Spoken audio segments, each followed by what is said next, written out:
Hello, you phenomenal little marketing bees. You're tuning in to episode 55 of the Marketing Buzzword Podcast. This is the Marketing Buzzword Podcast, the podcast where we dissect the world's most common marketing buzzwords. Hold on tight. We are about to fly around the beehive to see the latest buzzwords that stuck to the marketing bees.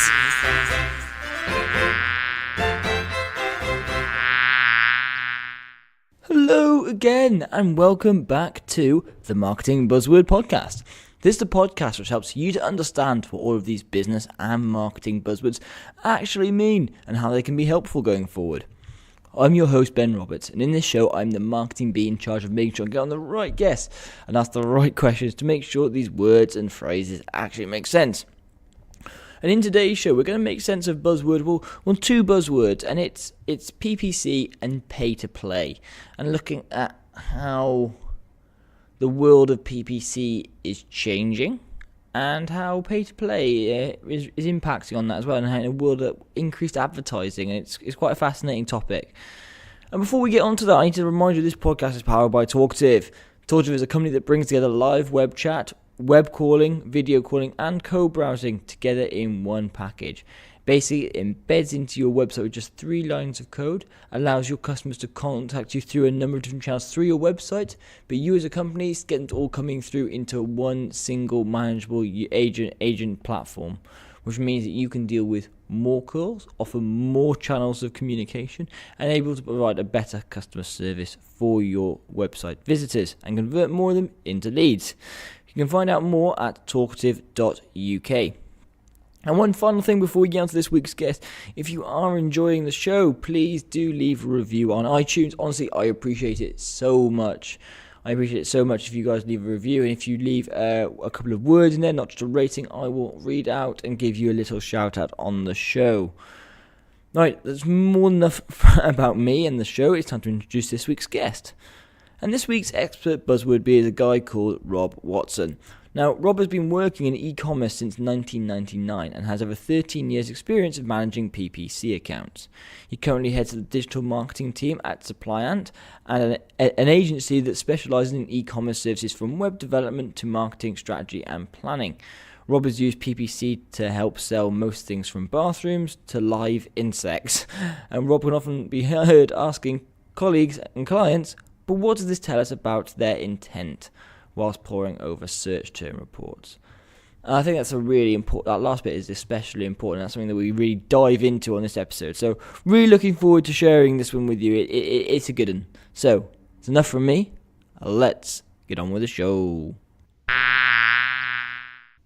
Hi Rob, and welcome to the podcast. Hi Ben.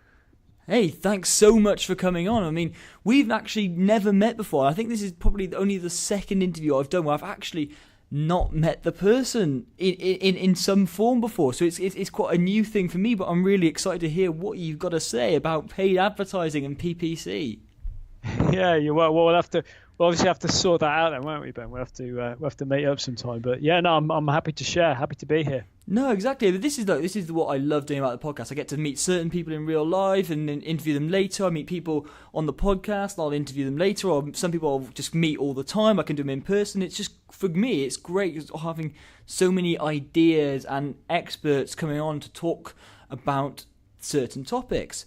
Now, obviously today we want to talk about paid search. Now, and essentially sort of why paid advertising and just PPC, just generally why people are paying for stuff now. Because what are your views then on, I'm going to go with the big question, Rob, and I'm going to try and hit you with to give you a little jab to start off with and sort of wake you up. What are your thoughts around the pay-to-play situation around social media? Is paying pretty much a necessity now in terms of social media, or is it actually something that it will enhance you, or is it actually becoming a necessity now? And how much, and if it is a necessity, how much importance should people have on learning how to use the platform properly? Okay, so there's a couple of things in that. First of all, what's my thoughts on actually people having to pay to remain visible? because a lot of it was about build your own audience, and now people are having to advertise to appear against them. I mean, it's all about performance. If you're getting results and they're profitable and you can turn an ROI on it, then you just sort of got to deal with it, really. I mean, it was a similar thing on going back sort of nearly where are we, sort of 6-7 years ago, when Google turned off or made shopping a paid for product. That was organic, that was free, but what happened was that when we were using that, I mean, it used to be called Frugal at the time. That was it was really difficult. It was a really troublesome product. It was a real challenge to get anything from it. But they bring it into their pay platform, and it's one of the best types of advertising that in e-commerce you can do. So when Facebook are making a point where you're not going to get the same visibility to your followers unless you're prepared to pay for it, on the one hand, that seems like a big negative, but on the other hand, it forces people to be more effective, and so as it's giving you an ROI, then at the end of it, it's it can work out better that way.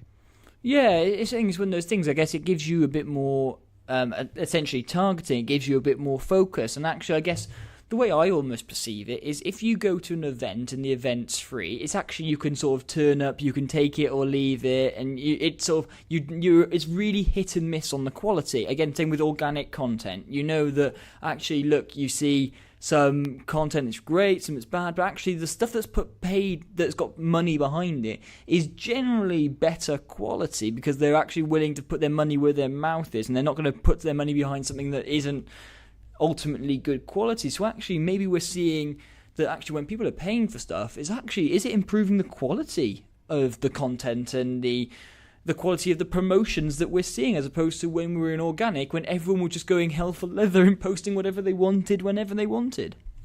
Well, yeah, it's this idea of you've got to have a little bit of skin in the game as well. If you're gonna put something out there, the fact that you're actually prepared to pay for it as well means that you are going to be more focused, you are going to be more considered to your message, and you're going to invest in your best stuff. So I think so, absolutely. No, I think it's an interesting point, isn't it? It's just looking at that quality, because that's one thing. Is for years as marketers we were talking about putting as much out there as possible. Then there is a focus back on quality, and these things all come in circles anyway. So where one thing is like, produce as much as possible, produce as good quality as possible. New platform, just keep posting on there. No, think about it a bit more. But in terms of paid stuff then, because we are seeing a lot of change in the industry. Now, what changes are happening at the moment, Rob, in terms of Google? Because Google, am I right in saying that's pretty much the biggest now, or at least one of the biggest advertising platforms in the world? And what sort of changes are happening on that platform?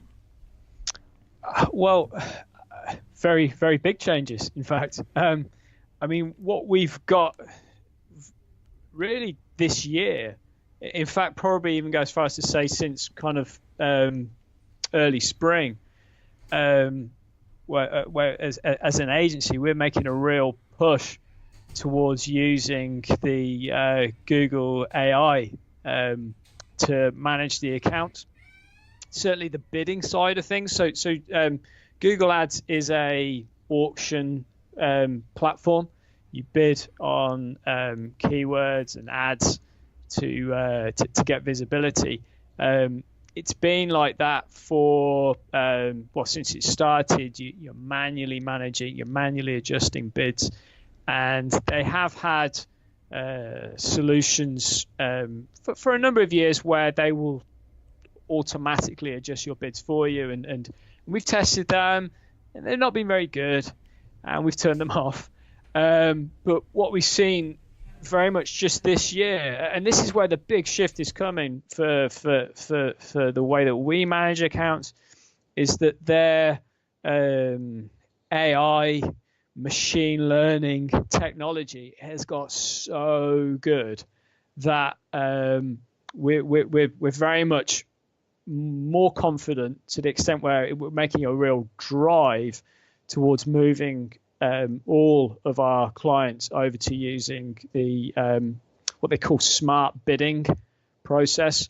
So that's a big shift. It means primarily we're using it around bidding, but they do have that's only part of it. Another big part is the fact that they will use the machine learning AI system to actually choose which keywords to show for, to choose which products to include in Google Shopping, almost to the extent where the final level will be when they're even writing all your ad copy for you, which they do at the moment, but it's a little bit. You can still pull it apart and say that actually that's a bit flawed. But that it's inevitable. It's inevitable that the machine will be doing all of that and getting better results. But at this point right now, the way they handle bidding, incredibly sophisticated, and that's a major change. No, I think it's incredible. I had Elizabeth Clark talking about machine learning, and they're doing. I mean, this is on the podcast. I think it must have been back in episode 5 now. God, that feels like a long time ago. But she was talking about some of these changes now in terms of the AI machine learning side of it, and how machine learning is really driving the impact of adverts as an example, along with all the other examples she provided. And I think it's a fascinating way of actually making sure that you are providing as accurate, from an agency point of view, you're providing the most accurate sort of metrics and most accurate, I'm trying to think of the right word here, but obviously when you go to a client, you want to provide the most accurate snapshot of what their potential is, and the more accurate you can get that, the more likely the client is to actually want to come back to you and see those results. Because ultimately, if you're making sort of throwing your finger up in the air and hoping something sticks, then actually you may get one lucky one, but if you get 3 or 4 wrong, that's not going to do you any good in the long run. Whereas this machine learning is really enhancing what it means to be an agency now in terms of being able to predict how successful a client's advertising campaigns could be. And I think that's an amazing step forward. Yeah, well, I mean, it's a big change for us. I mean, it's getting us to kind of re-evaluate what it is that we do as well. Because if you're going to take out, traditionally the whole bid management piece would be a kind of a bit of a grind job that we would work through on each account, manually doing that. If that's then gone, on the one hand, what is it that we replace it with? But then on the other hand, there's a lot, quite frankly. There's a lot more strategic work that we can do. There's a lot more looking at new platforms, looking at new opportunities that can be really investigated properly. But the main thing with this is the system, the Google AI system is based on data, and ensuring that it gets the right data, ensuring it gets the right quality is very much our responsibility. So you kind of, I suppose, to a certain extent, instead of spending so much time doing the work that the machine is now doing, you then spend more of your time working on the machine, assisting the machine to make sure it is as effective as possible. So that's a job in its own right. I think that's one of the things about the whole AI piece is that a lot of people, and it's not just marketing, all manner of industries. Logistics, you can name any industry that's being affected by AI, and a lot of people in those roles are trying to have to think, well, how do they then, what does their role then look like? But a lot of it will be about man and machine kind of working together to get those, to get even better results than they had them previously.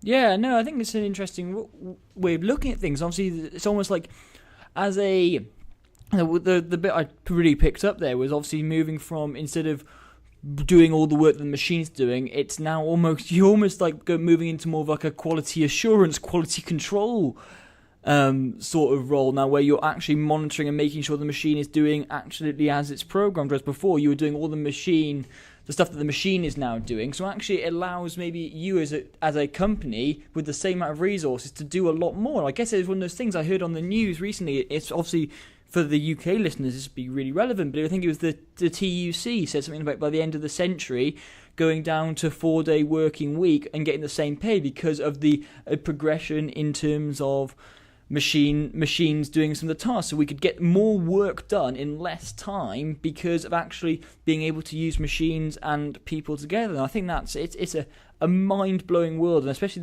how it's going to affect paid search and PPC stuff is going to be pretty incredible, and it is already incredible. Yeah. I'd not heard that about the 4-day.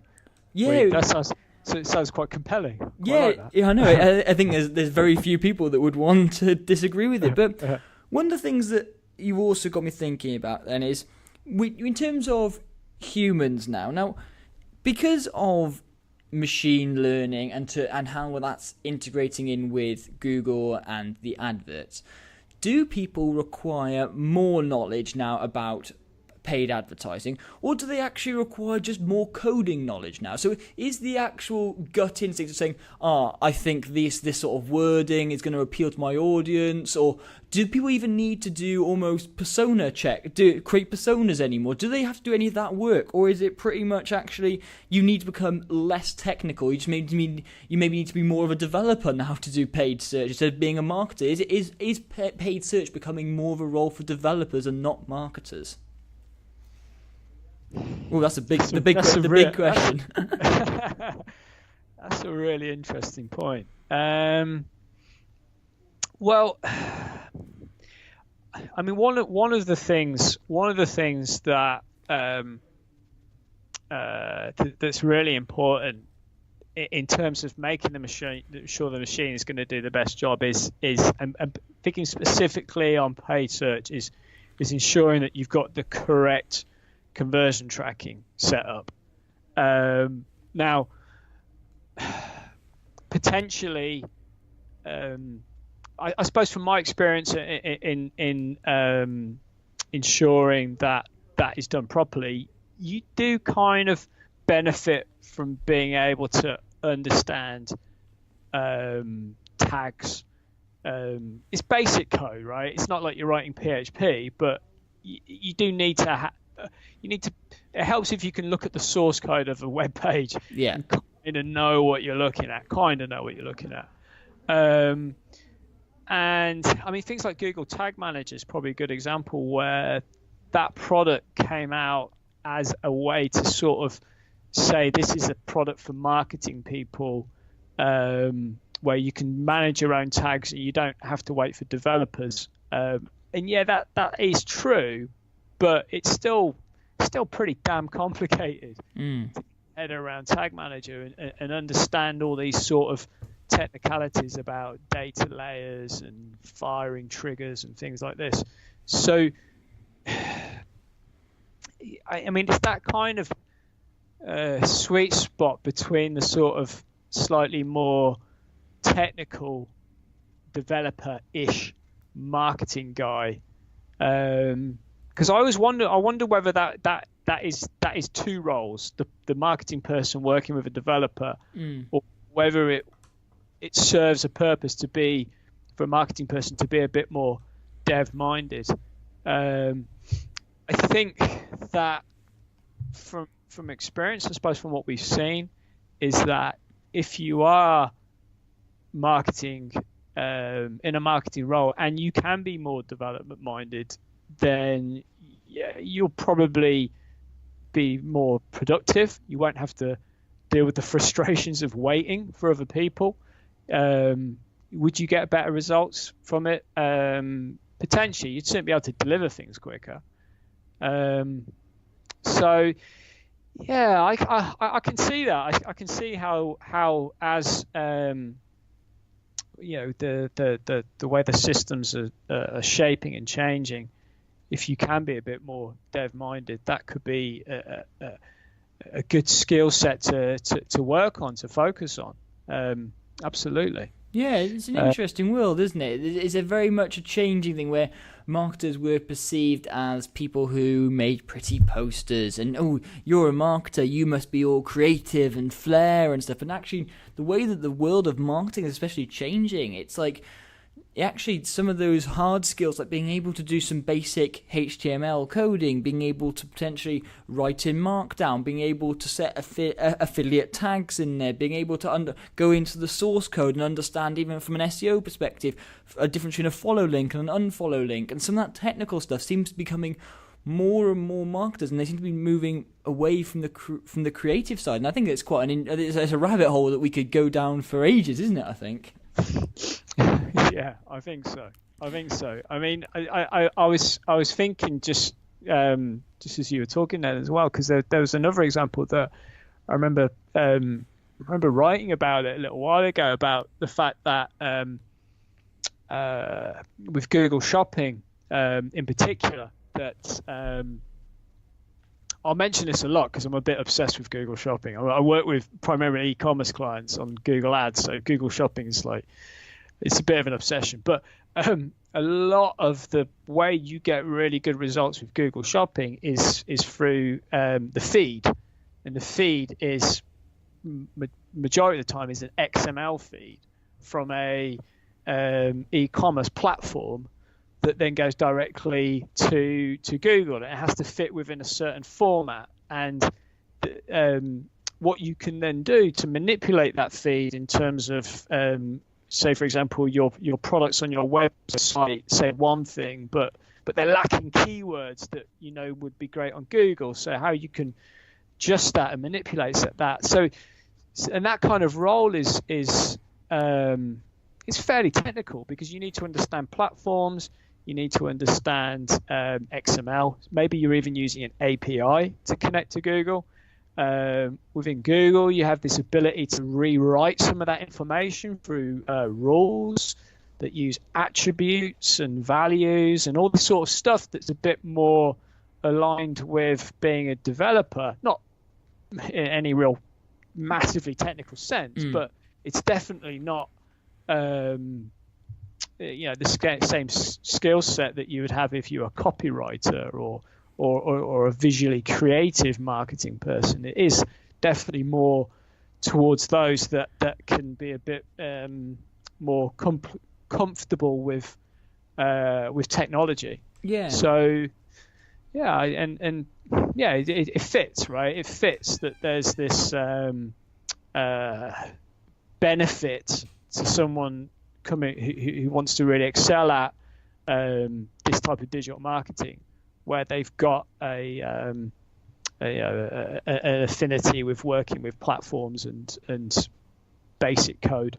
Yeah, I think it's an interesting one. How I think that people from a more STEM background, they become even more involved in marketing. I think that it is a really interesting one in terms of being able to even know basic code. I know when I've interviewed people for jobs now that there is a lack of understanding that you need basic code, because it's still something that hasn't necessarily caught up in the education system in terms of teaching marketing, that actually coding should maybe be a part of that, being able to understand things like HTML. But anyway, I want to potentially strip some of this back, because I was making a shed load of notes as you were talking there, Rob, and sort of getting my creative juices flowing. And one of the things that stood out to me was let's strip all this back and go back to basics. So whether someone is from a STEM background or a more creative marketing background, and they need to start putting some money into paid search, pay-to-play or PPC, any sort of version where you're paying for exposure, what are some of the key things you should be looking at in terms of being able to firstly set up the campaign, 2, monitor it as it goes through, and 3, record the results, almost in that order, if that's all right, Rob? Yeah, okay. Set up the campaign. I mean, the platforms, I guess they all have a certain learning curve anyway. They are all different. AdWords is different to Facebook, both. To be fair, the way they've kind of designed, Facebook's platform has a similar structure to it.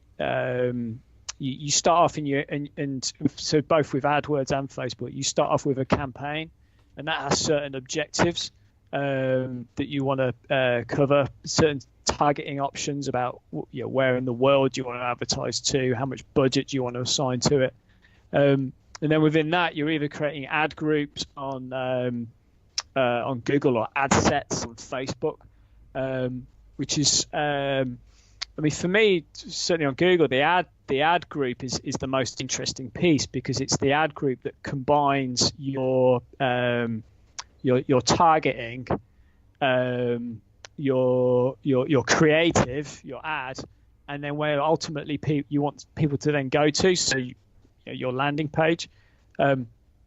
So if you can get your head around that, then the platform piece isn't that big a deal to deal with.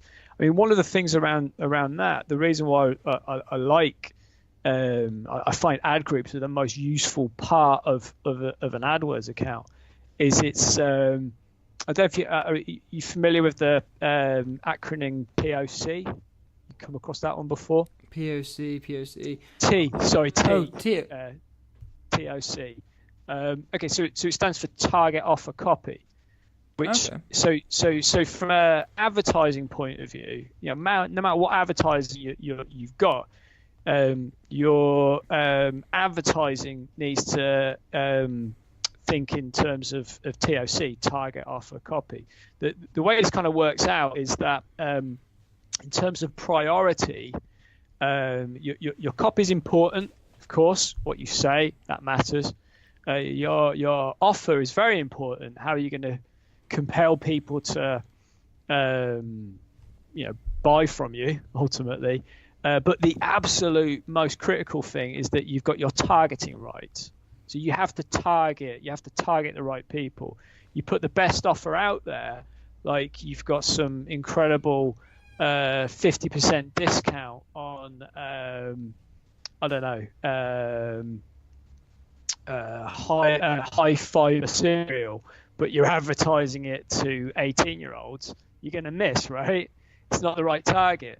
So, but you can have a really lackluster offer. Your copy can be kind of boring, but if you're targeting it to the right people, chances are you may still make some money. So target's the most crucial thing. And the reason I like ad groups is that the ad group contains all of that TOC, all of that target offer copy. Contains target because on Google paid search in particular, keywords are how you target. It's a search engine. People go to search for certain words. So you say, I want to appear on these words. Within that ad group, you got your keywords, you got your offer and your copy is the combination of your ad, where you're saying we have such and such product, 25% off, buy from us now, and that takes you then to the landing page where they can convert or carry on their experience and ultimately convert. So I like ad groups, and same thing with ad sets on Facebook. So as soon as you understand that, and I think once you've learned one platform, it's fairly easy to pick the other ones up. In Bing ads, I mean, we don't even have to talk about that. It's basically a carbon copy of Google. They even built the whole thing to be a replica of it. You can even sync.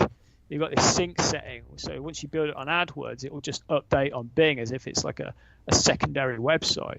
So there's no learning curve hardly there at all. So that's the setup bit. You have to remind me what the second question was, Ben. That's right. So it was looking at sort of how we set up, how you monitor it, and make the adjustments within a campaign. So obviously you've set it up, you've taken the time to get your target offer copy together. I love that term, that little acronym. What you're doing to monitor it going through, and then how you'd what sort of metrics and how you'd evaluate the success of a campaign after, and make sure that it was all the metrics are recorded and held the right way. So what I might do is probably deal with that second and third point at the same time, because it's kind of the similar answer. So what It's interesting. I'm literally just working on a talk. I'm doing a talk at Measure Fest next week as part of Brighton SEO, and it's literally on this topic. So that's kind of that's a bit of interesting synchronicity that we're talking about this now. But so what we have is there are 5 metrics that you really need to that all businesses really need to know. One of them doesn't really relate to digital marketing as such, but kind of does. But look, the 5 metrics that matter the most are sessions, conversion rate, average order value, and I'm kind of doing this primarily on an e-commerce client, but all businesses sell something, right? Repeat business and margin. So margin, you can, it's probably less directly to do with digital marketing, but yes, you can affect it based on are you paying too much or too little for your ads. But so those are the 5 metrics that if you are really focusing on, really monitoring, that will tell you if you're getting success. So we kind of keep it quite simple. The majority of the time when we report to our clients, we focus on the first 3, because the good thing about the first 3, which is sessions, conversion rate, and average order value, is that you get them out of analytics, you get them out of Google Ads, you get them out of Facebook. And the really important thing about these 3, so again, sessions, conversion rate, average order value, is if you multiply those 3 together, the outcome is revenue. So on a week-by-week basis, you want to be seeing where are the trends. So when I talk with my team, I think they get a little bit annoyed with me about this, because I'm pretty I get a little boring with it. But every single time somebody says that their client's having a good revenue, or sometimes they have a bad revenue, bad weeks, good weeks, I basically tell them that that's not good enough. They can't tell me that they've got a good revenue. I want to know, have they got a good, are sessions up, is conversion rate up, or is average order value up? Because that is far more interesting. That tells us a lot more. Just saying we've got good revenue isn't very clear. It doesn't tell us anything. So at every given week, we want to try and look to see if we can improve each of those 3 areas. Because we know that if we can improve sessions, if we can improve conversion rate, if we can improve average order value, we're going to get more revenue. That's always the outcome of those 3. So when, going back to your question, so when we're looking at which things do we monitor, then it's primarily on a weekly basis, it's always those 3, and we want to make sure that, okay, so if our campaigns are good, we want to try and grow them, and that tends to lead to more sessions. If the website's performing well, then we could probably see we've got a good conversion rate. Or if our average order value is up, then great, we've done a good promotion, we've offered something. The other good thing about thinking about it in these 3 different metrics is you can design your program, your marketing program, around tactics that will actively focus on increasing each of these metrics. So, for example, if you need to build, if you want to grow your sessions, then potentially you say, okay, well, we're doing all this on Google Ads. Let's run a Facebook PPC campaign that will grow our sessions. If we want to improve our conversion rate, then we're going to analyze our checkout abandonments. Are we losing people through our basket because we haven't been very clear on our delivery charges, for example? Or maybe our average order value is lower than we want it to be. So what can we do about that? Well, maybe we can offer some bundles. Maybe there's some incentives, some vouchers that will get people upselling to buy a bit more. The other one that I haven't really mentioned, which is about repeating customers, returning customers, because it's a little bit harder to measure on Google Analytics, but for some businesses, that's really critical. If your business you're selling sports supplements. So we've had a number of clients that have been in that space, and that's a big deal for those guys, that they are winning customers, and then they get customers to come back every month. So looking at your repeat your returning customer metrics is also very important. Not so easy to do from analytics, but there's plenty of other third-party platforms that allow you to do that. But then when you know what that figure is, you've got you got something in the sand that you can measure against. Then you go out and you actively run a strong email marketing campaign, or you run a kind of loyalty scheme to get people to keep coming back. So there's always, so if you kind of, the reason I like thinking about these metrics, so again, if we bring in margin, there's going to be 5 of them. And we refer to them as being dynamic multipliers, because if you multiply them, you ultimately get to more profit. The reason we like thinking about this is it takes this whole mass of all the different stuff you could do in digital marketing and e-commerce or business, and it allows you just to focus on what's the thing that you need right now. Where is this business underperforming? And let's get some strategies in place to grow one of these, because we know that if we can grow one of these, it will have an impact on our profit. So that's what we monitor. Those are the KPIs, and we monitor it internally, but we also report to it to clients on a weekly basis. And ultimately, how we see success is because we can show that from the point where we started a campaign, it was at X, and then we don't ever necessarily finish the campaign, but once the campaign's been running for 3 months, 6 months, we can see that we've seen growth in that, and we're now at Y, and that's success. No, I think it's a really important point, and I loved sort of the way you broke down some of those metrics there, and I'm going to sort of re-emphasize it, that the fact that actually the actual paid advert is just the start. This TOC is almost like that's the initial thing to think about, but actually when you do paid search, you have to think about so many things, and it's not just about creating an advert, putting it out there and hoping people click through.